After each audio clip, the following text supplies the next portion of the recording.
په خوست ولایت کې د نور کرکټ اکاډمي پرانیسته وشوه. یا د اکاډمي د یو ملي پانګوال له لوري د 2.5 میلیون افغانۍ په ارزښت جوړه شوې ده. د نور کرکټ اکاډمي مسؤلین وایي اکاډمي په ټوله معیاري ورزشي اصولو برابر ده چې د لوبغاړو د لا اسانتیاو لپاره د شپې لایټینګ سیستم هم لري. دوی له نورو پانګوالو او مسؤلینو څخه غواړي چې په خوست کې د ورته لوبغاړي جوړ شي ترڅو په اړونده برخه کې شته ستونزې حل شي. نوموړې اکاډمي تقریبا 2 میاشتو کې کارونه بشپړ شول. تقریبا 15 لکه افغانۍ مصارف مو وکړل. په دا کې شپږ معیاري وایکټې چې ګراسي وایکټې دي او داسې نور دي او ته پیچه هغه د هغه چیپسو پیچونه دي. د دې نه مو موخه دا وه چې په افغانستان کې عموما کرکټ او سپورټ ډېر پرمختګ کړی ده.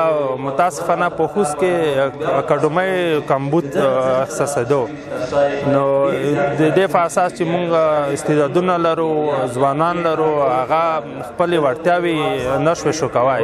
نو موږ هدف دا و چې یوه طرف ته ځوانان تشویق کو سپورټ طرف او بل طرف ته هغه استعدادونه چې هغه وړتیاوې لري هغه کرکټ بورډ ته د خپلې اکاډمۍ طریقه ورمعرفي شي. هیله مو دا ده چې خوستوال له خوستوالو پانګوالو تر څو راشي په خوست کې ورته سرمایه ګذاري وکړي. دا اکاډمي ده نور دې راپورته شي او لوبغالی دې جوړ کړي.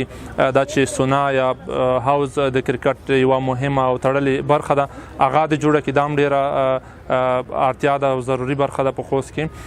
د دې ترڅنګ د دې اکاډمۍ د پرانیستې په هغه ګټو باندې کې وغږیږو. له یوې خوا مناسب ماحول چاپېریال لري، بل خوا منظم او وړ روزونکي په دندو ګمارل. د دې ترڅنګ تر ټولو ښه خبره د دې اکاډمۍ دا ده چې د شپې لخوا تمرین کول لپاره فرصت برابر شوی دی.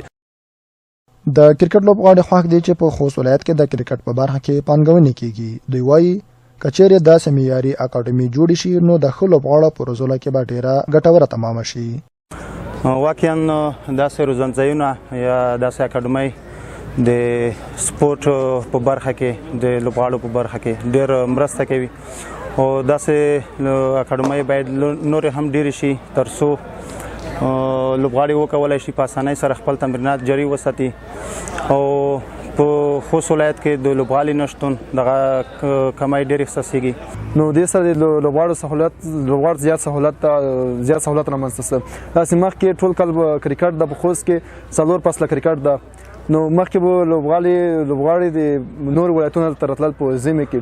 نو په هغو سره که چېرته اوس راسي هم نو خوست میشت لوبغاړو ته دومره هغه نه کوي، مشکل نه جوړي ځکه اکاډمۍ زیاتېږي او تمرین هم هغه مخکې رقم ته روان وي. د یادونې وړ ده چې د خوست ولایت د بدني روزنې امیر وایي په راتلونکي نږدې وخت کې به په یاد ولایت کې یو ورزشي کمپلیکس یا معیاري جمنازیم د لامبو وهلو ساحه هم جوړه شي.